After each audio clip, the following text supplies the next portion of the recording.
Ankstų pirmadienio rytą Vilniaus rajone rastas moters kūnas su daugybiniais sužalojimais. Įtariama, kad žmogų partrenkė nežinomas automobilis ir pasišalino iš eismo įvykio vietos. Matote vaizdus iš Vilniaus rajono. Ankstų pirmadienio rytą čia įvyko skaudi eismo nelaimė. Policijos departamentas pranešė, kad maždaug be 29 Vilniaus rajone, čia už Rudaminos, keliolika kilometrų pakeliui į Turgelių pusę, spėjama, kad įvyko eismo nelaimė ir žuvo žmogus. Buvo rasta negyva moteris, jos tapatybė iš karto nebuvo nustatyta, bet ant kūno buvo aptikta daugybė sužalojimų.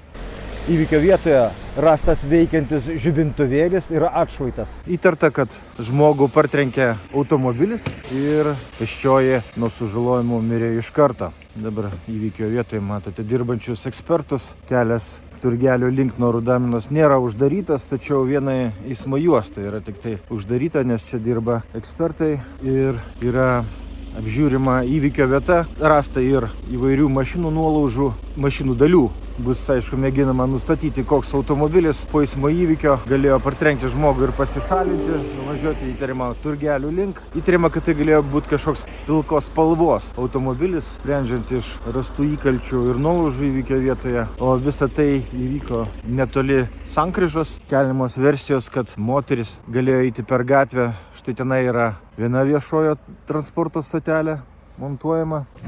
O kūnas buvo nublokštas nuo kelio ties antra viešojo transporto stotelė ir smūgis buvo toks stiprus, kad moterį nubloškė už atitvarų ir dabar jį guli ant šlaito. Tikėkimės pavyks nustatyti pabėgusią automobilį ir žmogų pražudžiusią vairuotoją.